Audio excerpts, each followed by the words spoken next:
ಮುಖ್ಯವಾಗಿ ಏನು ಈ 2024-25ರಲ್ಲಿ ಸುಮಾರು 2,63,000 ಕೋಟಿಯಷ್ಟು ಹಣನ ಇದರಲ್ಲಿ ನೀವು 2,00,000 ಕೋಟಿಯಷ್ಟು ಹಣನ ನೀವು ಸ್ವಂತ ಈ ರಾಜ್ಯದಿಂದ ಬರಬೇಕು ಅಂತಕ್ಕಂಥ ಒಂದು ನಿರೀಕ್ಷೆ ಇಟ್ಕೊಂಡದಂತೆ 2,00,000 ಕೋಟಿ ಹಣ ಬರುತ್ತೆ ಅಂತ 77% ದುಡ್ಡು ಬರುತ್ತೆ ಅಂತ ನಿಮಗೆ ನಿರೀಕ್ಷೆ ಇದೆ. ನೀವು ಇನ್ನು ಮಿಕ್ಕಿದ್ದು 23% ಅಷ್ಟೇ ಏನಿದೆ ಕೇಂದ್ರ ಸರ್ಕಾರದ ತೆರಿಗೆಯ ಮೊತ್ತದಲ್ಲಿ ಬರಬೇಕು ಅಂತಕ್ಕಂಥದ್ದು ನಮ್ದಿರೋದು. ನಿಮಗೆ ಇದ್ರಲ್ಲಿ ನೋಡಿ ಬಹಳ ಮುಖ್ಯವಾಗಿ ಇದನ್ನ ತಗೊಳ್ಳಿ, ನೀವು ಬರ್ಕೊಳ್ಳಿ. ಇದರಲ್ಲಿ ನಿಮಗೆ ಆದಾಯ ಯಾವ್ದು ಬರ್ತಾ ಇದೆ, ರಾಜ್ಯದಿಂದ ಆದಾಯ ಬರ್ತಾ ಇರೋದು ಯಾವುದು, GST ಇಂದ ಬರ್ತಾ ಇದೆ, ನೀವು ಎಕ್ಸೈಸ್ ಡಿಪಾರ್ಟ್ಮೆಂಟ್ ಇಂದ ಬರ್ತಿದೆ, stamps and regulations, sales tax, watt. ಈಗ ಟ್ಯಾಕ್ಸ್ ಡ್ಯೂಟೀಸು ವೆಹಿಕಲ್ ಕೂಡ ಜಾಸ್ತಿ ಮಾಡಿದ್ದಾರೆ, ಆಮೇಲೆ ಕರೆಂಟಲ್ಲೂ ಕೂಡ ಇವತ್ತು ಜಾಸ್ತಿ ಮಾಡಿದ್ದಾರೆ. ತಮ್ಗೆ ಗೊತ್ತಿದೆ, ಇವಾಗ ಅಲ್ಲಿಂದ ಪ್ರಾರಂಭ ಆಗಿದೆ ನೋಡಿ. ಈ ಸರ್ಕಾರ ಬಂದಿದ್ದರಿಂದ ಮೊದಲನೇದಾಗಿ ಬೆಲೆ ಏರಿಕೆ ಯಾವ ಥರ ಆಗಿದೆ. ನೀವು ಕೊಟ್ಟಂತ ಈ free scheme, power scheme, free power scheme ಕೊಟ್ಟಿದ್ದೀರೋದ್ರಿಂದ ಅದಕ್ಕಿಂತ ಜಾಸ್ತಿ ಹೊರೆ ಯಾರು ಬಂದಿದೆ ಅಂದರೆ ಮಿಡಿಲ್ ಕ್ಲಾಸ್ ಅವರು 11 ವರ್ಷದ ಜನ ಪಾಪ ಅದೊಂದು ದೊಡ್ಡ ಹೊರೆ ಆಗಿ ಬಂದಿದೆ. ಆ 200 ಯೂನಿಟ್ಗೆ ಆ ವಿಚಾರ ತಿಳ್ಕೊಳ್ಳೋಕ್ಕೆ 2 ತಿಂಗಳು ಆಗಬೇಕಾಗಿತ್ತು. ಸಿದ್ದರಾಮಯ್ಯವರು ಎಕ್ಸ್ಪ್ಲೇನ್ ಮಾಡೋದು ಗೊತ್ತಿಲ್ಲ. ಕೆಲವು ಮನೆಗೆ ಸಿಗ್ತಾ ಇದೆ, ಕೆಲವು ಸಿಗ್ತಾ ಇಲ್ಲ. ಅದು ಹೊರೆ ಯಾರು ಹೋಗ್ತಾ ಇದ್ದಾರೆ ಮತ್ತು ಮಿಡಿಲ್ ಕ್ಲಾಸ್ ಅವರು ಸ್ವಲ್ಪ ಅವರೆಲ್ಲ ಹೊಡ್ಕೊತಾ ಇದ್ದಾರೆ. ಇದರಲ್ಲಿ ಭಾಳ ಮುಖ್ಯವಾಗಿ ನೀವು ಏನು ಇವಾಗ ಬಂದಿರೋಂಥದ್ದನ್ನ ಎಲ್ಲೆಲ್ಲಿ ಬಳಕೆ ಮಾಡ್ಕೊತಿದ್ದೀರ ಅಂತಂದರೆ ಅಗ್ರಿಕಲ್ಚರ್ ಬಳಕೆ ಮಾಡ್ಕೊತೀರ ಮತ್ತು ಎಲೆಕ್ಟ್ರಿಸಿಟಿಗೆ ಒಂದು ಕಡೆ ಬಳಕೆ ಮಾಡ್ಕೊತಾ ಇದ್ದೀರಿ.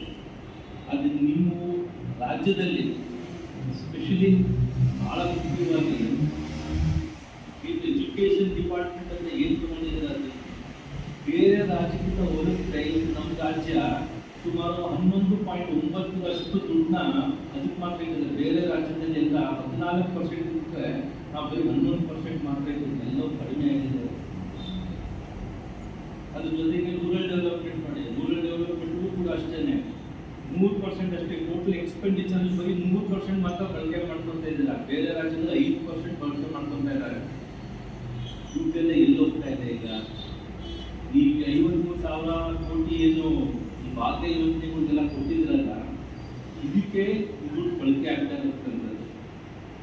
ಇವತ್ತು ಇಡೀ ರಾಜ್ಯದಲ್ಲಿ ಏಕಾಏಕಿ ಪೆಟ್ರೋಲ್ ಮತ್ತು ಡೀಸೆಲ್ ಬೆಲೆನ ಏಕಾಏಕಿ ಇವರು ತಂದಿರತಕ್ಕಂಥದ್ದು 3 ರೂಪಾಯಿ ಪೆಟ್ರೋಲು, 3 ರೂಪಾಯಿ ಡೀಸೆಲ್. ಇದನ್ನೆಲ್ಲ ಪೂರ್ತಿ ತಗೊಂಡಿರೋದು ಇವತ್ತು ರಾಜ್ಯ ಸರ್ಕಾರದಲ್ಲಿ ಬಡ್ಜೆಟ್ ಮಂಡಿಸಿದ ಸಿದ್ದರಾಮಯ್ಯ ಅವರು ದುಡ್ಡಲ್ಲಿ ಅದು ಏನೇನಿದೆ ಪ್ರಕರಣ ನಾವು ಹೇಳ್ತಾರೆ. ಯಾಕಂದ್ರೆ ಅಲ್ಲಿ ನೀವು ಸುಳ್ಳು ಹೇಳಕ್ಕಾಗಲ್ಲ. ಅದೆಲ್ಲ ನೀವು ಏನೇ ಇದ್ರು ಒಂದು ಫ್ಲೋರ್ ಆಫ್ ದಿ ಹೌಸ್ ಏನಿದೆ ಮಕ್ಕಳೆಲ್ಲ ಸತ್ಯ ಹೇಳ್ತೀರ. ನೀವು ನಾಳೆ ಯಾವ್ದಾದ್ರು ಕಾಂಪಿಟೇಟಿವ್ ಬಂದ್ಬಿಟ್ಟು ಆಡಿಟ್ ಮಾಡ್ತಾ ಕೂತ್ಕೊಂಡ್ರೆ ನಿಮ್ ಲೆಕ್ಕ ಇಲ್ಲ, ಸೆಲೆಕ್ಷನ್ ಇಲ್ಲ ಅಂತಂದ್ರೆ ಯಾರು ಅವ್ರಿಗೆ ಜವಾಬ್ದಾರಿ ತಗೋತಾರೆ? ಇವತ್ತು ಸ್ವತಃ ಮುಖ್ಯಮಂತ್ರಿಗಳು ಹೇಳಿದ್ದಾರೆ 53,000 ಕೋಟಿ ಅದಕ್ಕೆ ಇಡ್ಲೇಬೇಕಾಗುತ್ತೆ ಗ್ಯಾರಂಟಿ ಸ್ಕೀಮ್ಗೆ ಅಂತ. ಅಭಿವೃದ್ಧಿಯಲ್ಲಿಂದ ಬಂದಿವಾಗ ಗ್ಯಾರಂಟಿ ಸಾವಿರಾರು ವರ್ಷ ಬೇಕಾದ್ರೆ ಅಲ್ಲಿಂದ ಯಾರು ಚಾಲುಕ್ಯರ ಅರ್ಥಶಾಸ್ತ್ರ ತಗೊಂಡು ಬರೋಣ. ನಾವು ಚಾಲುಕ್ಯರು ನೀವು ತೆರಿಗೆನ ತಗೋಬೇಕು, ಹೆಂಗ್ ಬಳಕೆ ಮಾಡ್ಕೊಬೇಕು ಅದ್ರ ಮೇಲೆ ಇರುತ್ತೆ. ಸರ್ಕಾರಕ್ಕೆ ಈಗ ಒಂದ್ ಕಡೆ ನೀವು ತೆರಿಗೆ ಜಾಸ್ತಿ ಮಾಡ್ತಾ ಇದ್ದೀರಾ, ಇನ್ನೊಂದ್ ಕಡೆ ಟ್ಯಾಕ್ಸ್ ನ ಸೆಟ್ಲ್ ನಿಮ್ ಸ್ವಂತ ಆದಾಯ ಎಲ್ಲಿದೆ ಅಂತ ಅದು ಇದರಿಂದಲೇ ಕಿತ್ಕೊತಾ ಇದ್ರೆ ನೀವು ಗ್ಯಾರಂಟಿ ಎಲ್ಲರಿಗೂ ಸಿಗ್ತಾ ಇದೆ. ನಾನೇನು ಅದಕ್ಕೆ ಇದು ಮಾಡ್ಕೊಂಡು ಹೋಗ್ತಿಲ್ಲ. ಈಗ ಫ್ರೀ ಬಸ್ ಸ್ಕೀಮ್ ಇದ್ದಂತೂ ಸ್ವಾಗತ ಮಾಡ್ತೀನಿ. ನೀವು ಎಲೆಕ್ಟ್ರಿಸಿಟಿ ಕೊಡ್ಬೇಕಾಗಿದ್ದೀರಾ, ಸರಿ, ಅದು ನಿಮ್ಮಿಂದ ನೀವು ಏನು ಖರ್ಚು ಮಾಡ್ಕೊಂಡು ಮಾಡ್ಬೇಕು ಅದು ಮಾಡ್ತಾ ಇದ್ದೀರಿ. ನೀವು ಈ 2,000 ರೂಪಾಯಿ ಕೊಡ್ತಿರೋಂಥದ್ದು ಎಷ್ಟು ಮಟ್ಟಿಗೆ ಸರಿ ಇದೆ? ಸ್ವತಃ ಹೆಣ್ಮಗಳೇ ಹೇಳ್ತಾವಳೆ ಬೇಡ ನಮ್ಗಿದು ಅಂತ. ಏನಕ್ಕೆ ಅಂತ ಬೇರೆ ಬೇರೆ ಕಾರಣಗಳಿದೆ. ಮನೆಯಲ್ಲೆಲ್ಲ ಗಲಾಟೆ ಆಗಿ ಶುರು ಆಗೋಗಿದೆ. ಇದು ಅತ್ತೆ ಸೊಸೆ ಮೇಲೆ ಗಲಾಟೆ ಆಗ್ತಾ ಇದೆ. ಇಲ್ಲಿ ಕೆಲವು 2 ತಿಂಗಳಲ್ಲಿ ಬರ್ತಾ ಇಲ್ಲ 2,000 ರೂಪಾಯಿ. ಯಾರು ತಂದ್ರೆ ಯಾರು ಉದ್ಧಾರ ಆಗ್ತಿದೆ? ಇದರಿಂದ ಮಾಡೋದ್ರಿಂದ ಎಲೆಕ್ಟ್ರಿಸಿಟಿ ಬೇರೆ ಜಾಸ್ತಿ ಮಾಡೋದು 33% ಜಾಸ್ತಿ ಮಾಡೋದು. ಅದನ್ನ ನಾವು ನೀವು ಓರ್ಬೇಕಾಗತ್ತೆ ಅದನ್ನ ಟ್ಯಾಕ್ಸ್. ನನ್ನ ಮನೆಗೆ ಬರ್ತಾ ಇದ್ದಿದ್ದು ಎಷ್ಟು ಅವಾಗ ಒಂದು 2,000 3,000 ಎಲೆಕ್ಟ್ರಿಸಿಟಿ ಬರ್ತಾ ಇತ್ತು. ಒಂದೇ ಸತಿ 7,000 ಬಂದಿದೆ. ಈಗ ಅಷ್ಟೇ ಬಳಕೆ ಮಾಡ್ಕೊತಾ ಇದ್ದೀವಿ. ನಾವೇನು ಎಕ್ಸ್ಟ್ರಾ ತಂದೇನು ಆಗ್ತಿಲ್ವಲ್ಲ. ಎಲ್ಲಿ ಬಳಸ್ಕೊತಾ ಇದ್ರೆ ನೀವು ದುಡ್ಡನ್ನ? 1 ವರ್ಷ ಬೇಕಿದ್ರೆ ನಿಮ್ಗೆ ಒಂದು ಸರ್ಕಾರ ಬಂದು 1 ವರ್ಷ ಮೇಕೆದಾಟು ಅರ್ಧೇ ಹೋಗ್ತಿದ್ದಾರೆ. ಇಲ್ಲಿಂದ ಇಲ್ಲಿವರೆಗೂ ಮೆರವಣಿಗೆ ಮಾಡ್ತಾರೆ.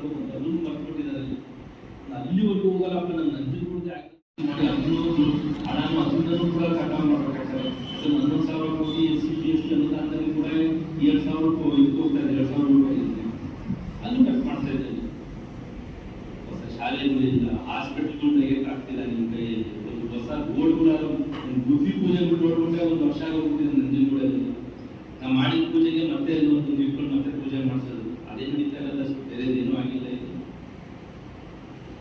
ಎಲ್ಲ ಹಿಂದುಳಿದ ಎಲ್ಲ OBC ಓಟ್ ಬಿಡ್ಬೇಕು, ದಲಿತರು ಓಡ್ಬೇಕು, ಮೈನಾರಿಟಿ ಓಟ್ ಬಿಡ್ಬೇಕು. ಅಲ್ಲಿ ಆ ಸಮುದಾಯಕ್ಕೆ ಏನ್ ಮಾಡಿದ್ರೆ ಅಂತ ಹೇಳಿದ್ರೆ ಬರೀ ಗಂಟಾ ಘೋಷಣೆ ಮಾಡೋದು ಬಿಟ್ಟರೆ ಇನ್ನೇನೂ ಇಲ್ಲ, ಇನ್ನೇನೇನೂ ಮಾಡಿಲ್ಲ.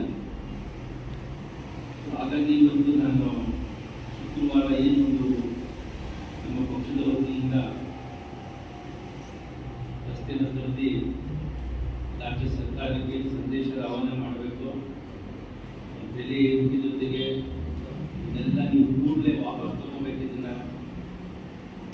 ಇದು ನಮ್ಮ ಆರ್ಥಿಕ ಪರಿಸ್ಥಿತಿ ರಾಜ್ಯದಲ್ಲಾಗಲಿ ಅಥವಾ ಪ್ರತಿಯೊಬ್ಬರು ಕೂಡ ಅಷ್ಟೇ ಆಗಲಿ, ನಮ್ಮ ಮೂಲಭೂತ ಸೌಕರ್ಯ ಒದಗಿಸದೆ ನೀವೆಲ್ಲ ಈ ಥರ ಮಾಡ್ತಿರೋದು ಸರಿ ಬರ್ತದೆ ಅಂತ ಹೇಳ್ತಾ ಇವತ್ತು ಒಂದು ಟ್ವೀಟ್ ತಾವೆಲ್ಲ ಒಂದು ವಿಚಾರಗಳನ್ನ ತಗೊಂಡಿದ್ರೆ ಯಾಕೆ ನಾವು ಪ್ರತಿಭಟನೆ ಮಾಡಬೇಕು